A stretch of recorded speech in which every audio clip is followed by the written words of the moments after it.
चलिए जी, आज हम कौन सा चैप्टर कवर करेंगे? टीबी पे, ट्यूबरक्लोसिस। बहुत कॉमन सा है, बट इसमें से बहुत से क्वेश्चंस बैठते हैं कॉम्पिटिटिव एग्जाम में।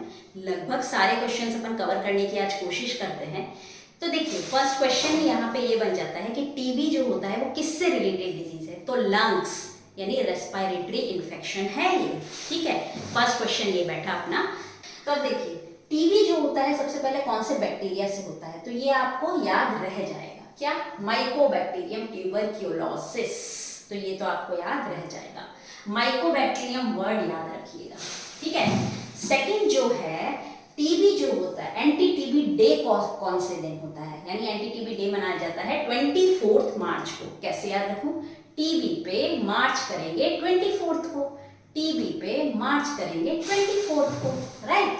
नेक्स्ट अपने पास से रिलेटेड इंपॉर्टेंट पॉइंट्स पढ़ते हैं अपन। देखिएगा, एक टेक्निक होती है जिसको आपने नाम सुना होगा, स्टेनिंग टेक्निक। स्टेनिंग का काम क्या होता है? बैक्टीरियाज के आइडेंटिफिकेशन में उसको कलर कर दिया जाता है, स्टेन दिया जाता है। ठीक है, तो एक फर्स्ट पॉइंट सिर्फ नाम याद रखना है, जो हमारा बैक्टीरिया है माइकोबैक्टीरियम, वो क्या है? एसिड फास्ट है। एसिड फास्ट इसको किस बेस पे बोला गया? जब हम इसकी स्टेनिंग करते हैं तो एसिड से रिलेटेड कुछ इसमें रेजिस्टेंस सी आ जाती है, जो अपने को डिटेल नहीं पढ़ना है यहाँ पे, क्योंकि वो माइक्रोबायोलॉजी का पार्ट है, राइट। तो एसिड फास्ट ऑर्गेनिज्म है ये। तो एसिड फास्ट ऑर्गेनिज्म है, और इसके लिए कौन सी स्टेनिंग टेक्निक यूज की जाती है ये भी इंपॉर्टेंट है। ज़ील नेल्सन स्टेनिंग टेक्निक, या फिर कौन सा स्टेन यूज किया जाता है? तो ज़ील नेल्सन स्टेन यूज किया जाता है, राइट। ये अपना हो गया फर्स्ट, एसिड फास्ट बैक्टीरिया है। कौन सी स्टेन यूज किया जाता है? Ziehl Neelsen stand.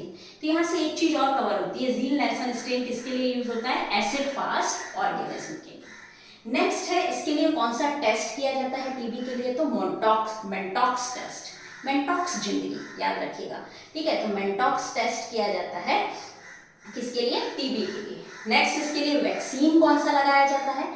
BCG vaccine लगाया जाता है। कौन सा? BCG। नेक्स्ट, ये ज्यादातर किससे होता है? यदि कोई काऊ इन्फेक्टेड है, उसका अनबॉइल्ड, बिना बॉइल किया हुआ मिल्क मैंने पी लिया, तो इससे टीबी होने का खतरा हो सकता है, राइट। नेक्स्ट अपने पास क्या है? फर्स्ट लाइन ड्रग और सेकंड लाइन ड्रग पढ़ेंगे। देखिए, फर्स्ट लाइन ड्रग बहुत इंपॉर्टेंट है टीबी की, उन्हीं में से ज्यादातर क्वेश्चंस पूछे जाते हैं। सेकंड लाइन का केवल नाम याद करना, और एक आध ड्रग है जिसके मैकेनिज्म ऑफ एक्शन भी पढ़ेंगे हम, राइट। तो अब देखिएगा, फर्स्ट लाइन ड्रग में हमको क्या याद रखना है? जैसे अपन एप्लीकेशन में लिखते हैं डियर सर, ऐसे मैंने यहाँ क्या लिख दिया? प्यारे सर। ठीक है, प्यारे सर से यहाँ पे 4 ड्रग्स के नाम बनते हैं। कौन से? प्यारे से पायराजिनेमाइड, एस से स्ट्रेप्टोमाइसिन, आई से आइसोनियाजिन, आर से रिफेम्पिसिन। और ये चारों ड्रग मैंने एक साथ क्यों लिखी? क्योंकि ये चारों की चारों ड्रग, ये पॉइंट भी इंपॉर्टेंट है, बैक्टीरियोसिडल है नेचर में। अब देखिए, बैक्टीरियोसिडल और बैक्टीरियोस्टेटिक का मतलब आपको पता होना चाहिए। बैक्टीरियोसिडल का मतलब होता है बैक्टीरियाज को कंप्लीट किल कर देना, और बैक्टीरियोस्टेटिक का मतलब होता है बैक्टीरियाज की ग्रोथ को रोक देना। तो फर्स्ट लाइन ड्रग में कौन सी ड्रग जो है वो बैक्टीरियोसिडल है? तो याद रखिएगा, प्यारे sir, pyrazinamide, streptomycin, isoniazid, rifampicin. First line में केवल एक ड्रग जो होती है बैक्टीरियोस्टेटिक होती है, उसका नाम आपको याद रखना है, इथेनब्यूटेल। इथेनब्यूटेल केवल बैक्टीरियोस्टेटिक है नेचर में।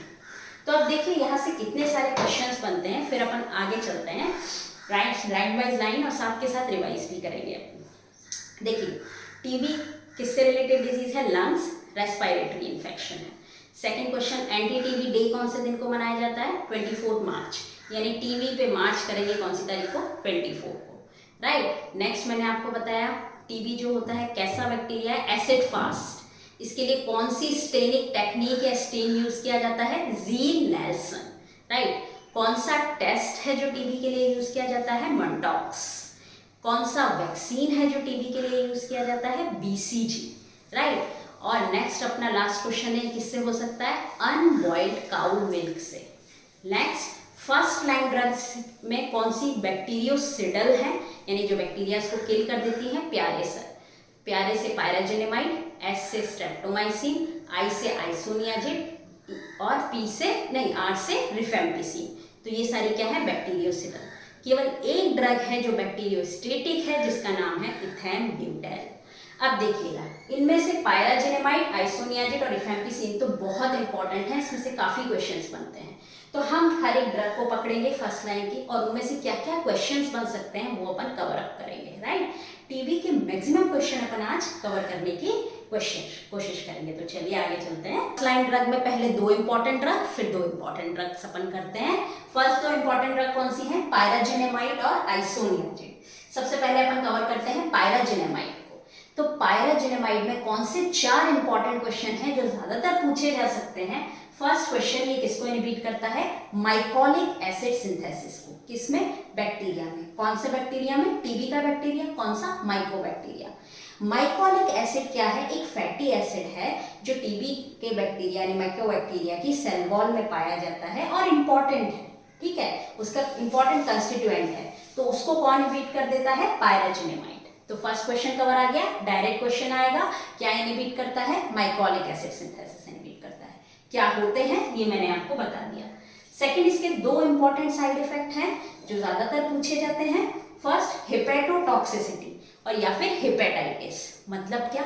लिवर टॉक्सिसिटी, लिवर से रिलेटेड कोई डिजीज। तो फर्स्ट इंपॉर्टेंट साइड इफेक्ट है इसका हेपेटोटॉक्सिसिटी या हेपेटाइटिस, राइट। नेक्स्ट, सेकंड इसका इंपॉर्टेंट साइड इफेक्ट है हाइपर यूरिसीमिया। अब ये हाइपर यूरिसीमिया क्या होता है? यूरिक एसिड जानते हैं।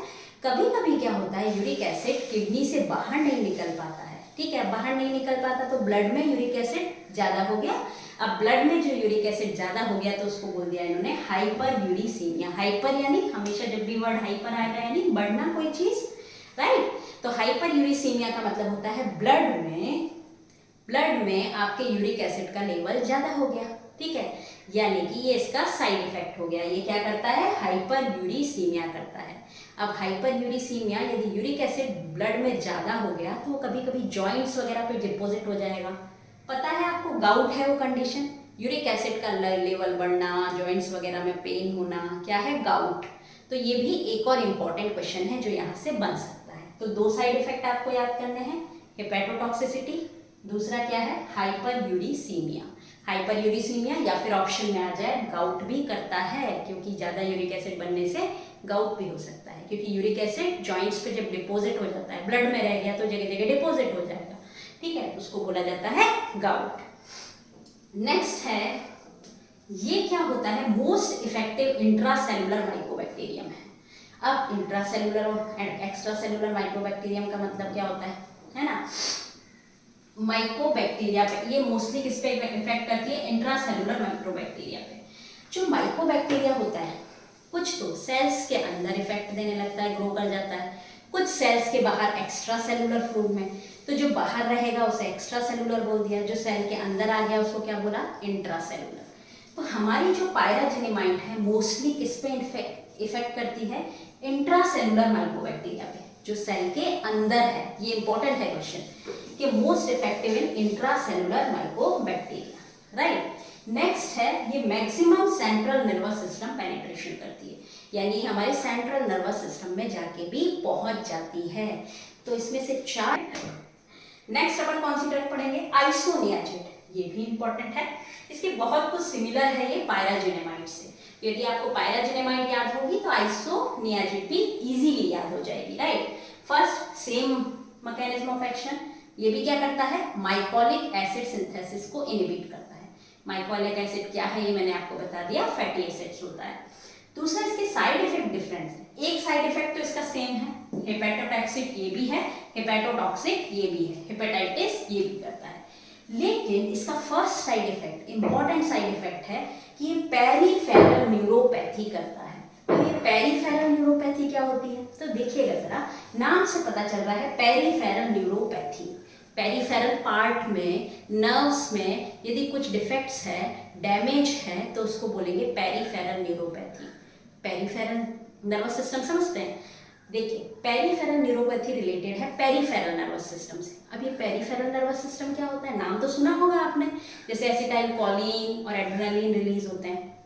तो देखिएगा, ब्रेन और स्पाइनल कॉर्ड के अलावा जितने भी नर्व्स होती हैं वो आती हैं पेरिफेरल नर्वस सिस्टम में। ब्रेन और स्पाइनल कॉर्ड के अलावा, इंपॉर्टेंट क्वेश्चन है ये, जो बाकी जगह होती हैं वो होती है पेरिफेरल नर्वस सिस्टम। ये पेरिफेरल नर्व्स का काम क्या होता है?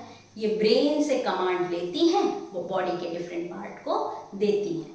तो आप देखिएगा पेरिफेरल न्यूरोपैथी क्या हो गया, यानी वो जो पेरिफेरल नर्व्स हैं जो ब्रेन से कमांड ले रही हैं उनमें डिफेक्ट आ गया। मतलब क्या हुआ कि ये मान लीजिए सपोज करो कुछ नर्व्स हैं जो हाथ को और फीट को, हमारे पैरों को कमांड दे रही हैं, वो खराब हो गई तो क्या हो गई?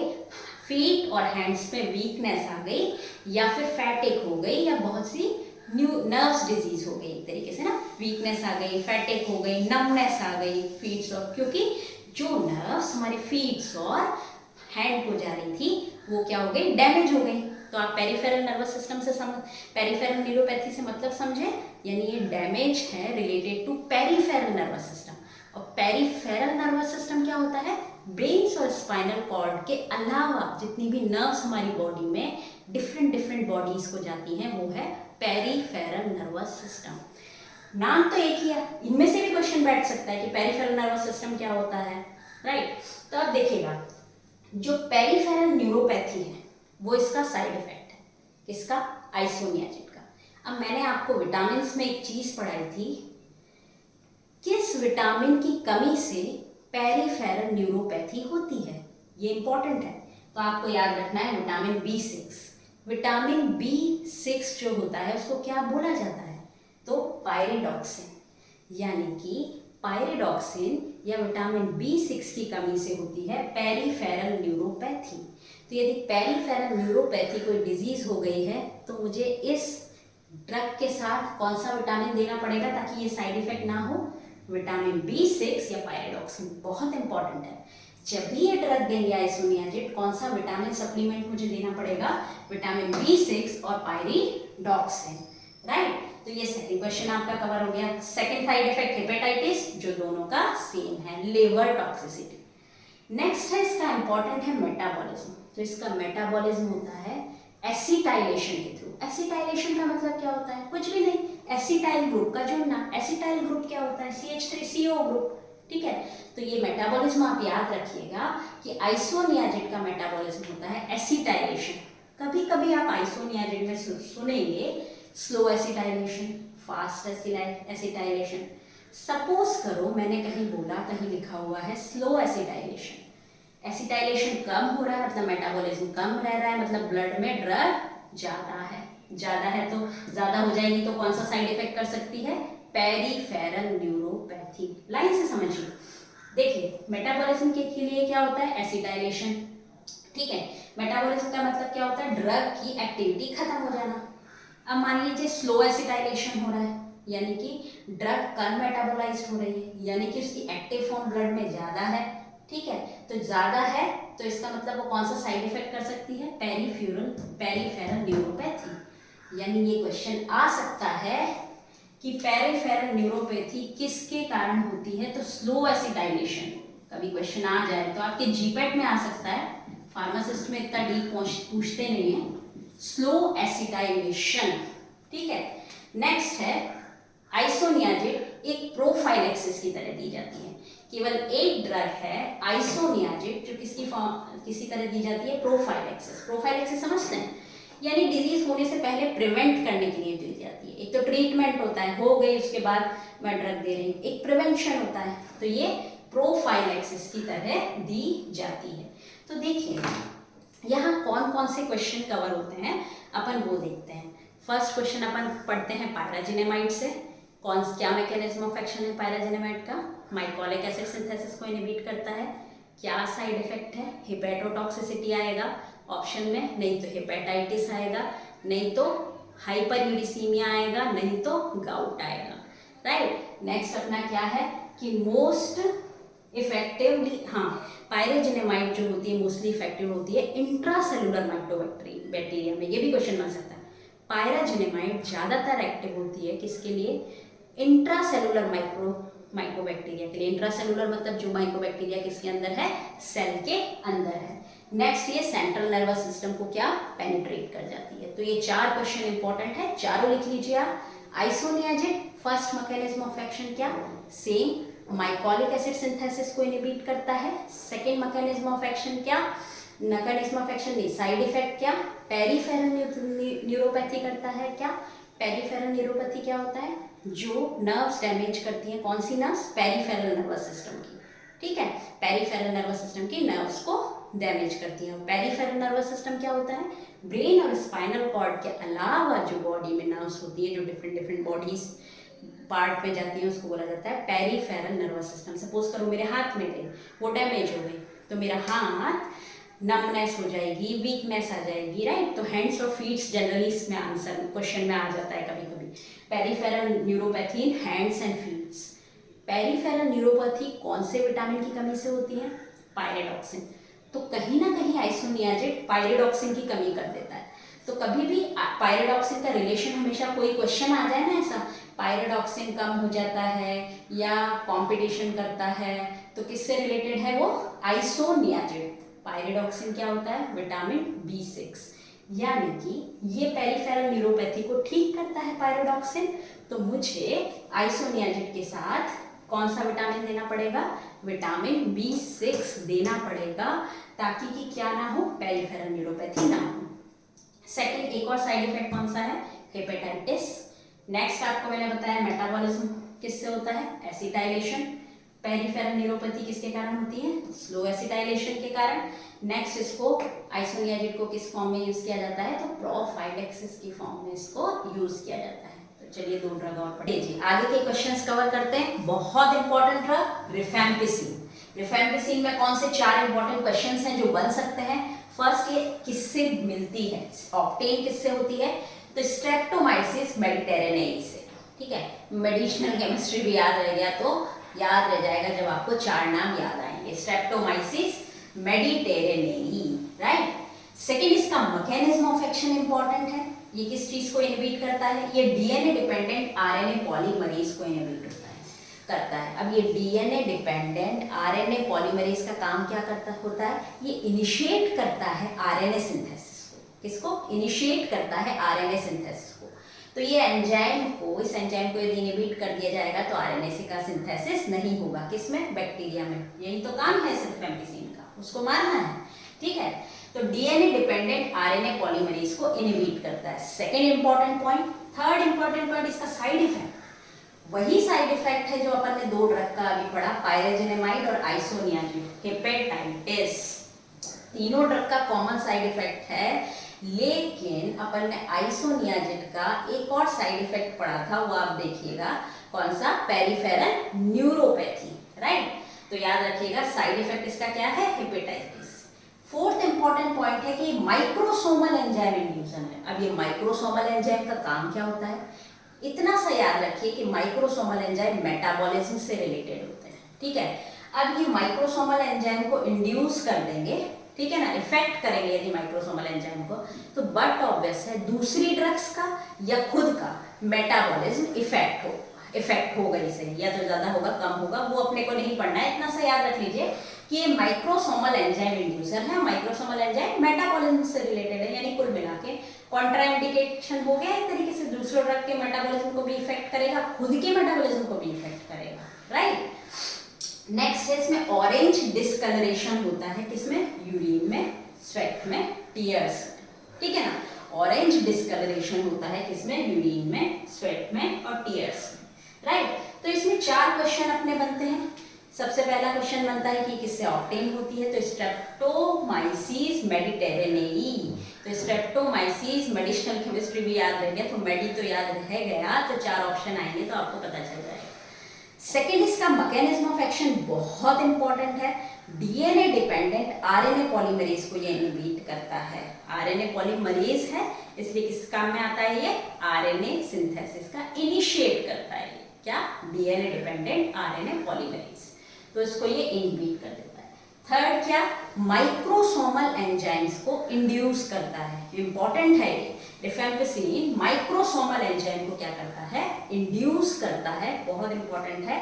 और माइक्रोसोमल एंजाइम किससे रिलेटेड होते हैं, मेटाबॉलिज्म से। Third, orange discolouration of urine, sweat और टीयर्स, ठीक है ना। ऑरेंज डिस्कलरेशन नाम से कुछ आ जाए, किसका भी, यूरिन का, स्वेट का, टीयर्स का, यानी ऑरेंज डिस्कलरेशन किससे रिलेटेड है, रिफेम्पिसिन से रिलेटेड है, राइट। नेक्स्ट है अपना स्ट्रेप्टोमाइसिन, बहुत इंपॉर्टेंट है, उसमें भी केवल 2 पॉइंट इंपॉर्टेंट है। स्ट्रेप्टोमाइसिन एक एंटीबायोटिक है जो मैंने आपको पहले भी पढ़ा है, इससे रिलेटेड बहुत से क्वेश्चन कराए हैं, बट आज टॉपिक रिलेटेड क्वेश्चन ही मैं कवर करवाऊंगी ताकि आपको टीबी कवर हो जाए, एक्चुअली एंटी ट्यूबरक्यूलोसिस के पूरे क्वेश्चंस कवर हो, राइट। तो देखिएगा स्ट्रेप्टोमाइसिन बहुत इंपॉर्टेंट है, act on extra cellular mycobacteria. अभी मैंने आपको बताया था एक्स्ट्रा सेलुलर क्या होता है, इंट्रा सेलुलर क्या होता है। तो ये तो एक्ट करती है एक्स्ट्रा सेलुलर पे, कौन सी, स्ट्रेप्टोमाइसिन, जबकि कौन सी ड्रग है जो केवल इंट्रा सेलुलर पे एक्ट करती है, पायराजिनेमाइड। याद रखिएगा ये चीज, पायराजिनेमाइड जो होता है वो इंट्रा सेलुलर पे एक्ट करती है, जबकि स्ट्रेप्टोमाइसिन एक्स्ट्रा सेलुलर पे एक्ट करती है, राइट। इसका सेकंड क्वेश्चन, ऑटोटॉक्सिसिटी, बहुत इंपॉर्टेंट साइड इफेक्ट है, ये पूछा जाता है। ऑटोटॉक्सिसिटी मतलब कानों से रिलेटेड, डीफनेस हो जाएगी। इसीलिए एक इंपॉर्टेंट पॉइंट मैं आपको यहाँ बताती हूँ कि इसको प्रेगनेंसी में नहीं दिया जाता है क्योंकि डीफनेस हो जाती है, यानी ऑटोटॉक्सिसिटी यानी कानों की डिजीज हो जाएगी फीटस में। बट यदि ऑटोटॉक्सिसिटी ऑप्शन में ना हो तो आप लगाएंगे नेफ्रोटॉक्सिसिटी, राइट। तो नेक्स्ट अपना स्ट्रेप्टोमाइसिन के 2 क्वेश्चन हो गए। एक्स्ट्रा सेलुलरली एक्ट करता है ये, इंट्रा सेलुलर केवल कौन एक्ट करता है, pyrazinamide. Most common side effect streptomycin का ऑटोटॉक्सिसिटी, ऑटोटॉक्सिसिटी ऑप्शन में नहीं हूं तो नेफ्रोटॉक्सिसिटी, नेफ्रोटॉक्सिसिटी मतलब नेफ्रॉन से रिलेटेड, किडनी से रिलेटेड, राइट। नेक्स्ट और लास्ट फर्स्ट लाइन ड्रग है इथैम्ब्यूटेल। इसका इंपॉर्टेंट पॉइंट मैंने आपको पहले भी बताया कि इथैम्ब्यूटेल जो है बैक्टीरियोस्टेटिक है नेचर में, राइट। इसका भी same side effect, optic neuritis, optic समझ में आया, ऑप्टिक न्यूराइटिस, ठीक है, ये ऑटोटॉक्सिक है, ये है ऑप्टिक न्यूराइटिस करता है, क्या करता है, ऑप्टिक न्यूराइटिस, यानी आंखों से रिलेटेड डिजीज करेगा, राइट। और इसका मैकेनिज्म ऑफ एक्शन, ऑप्टिक समझते हो, और ऑटोटॉक्सिसिटी यानी कानों से रिलेटेड, ऑप्टिक मतलब आंखों से रिलेटेड, राइट। अब आता है इसका मैकेनिज्म ऑफ एक्शन, तो इसका मैकेनिज्म ऑफ एक्शन है इनहिबिट एरेबिनोगैलेक्टोन। अब देखिएगा, एरेबिनोगैलेक्टोन के लिए आपको डिटेल याद रखने की जरूरत तो नहीं है, बट एरेबिनोगैलेक्टोन एक ऐसा मतलब केमिकल कंपाउंड है जो सेल वॉल सिंथेसिस में इंपॉर्टेंट है।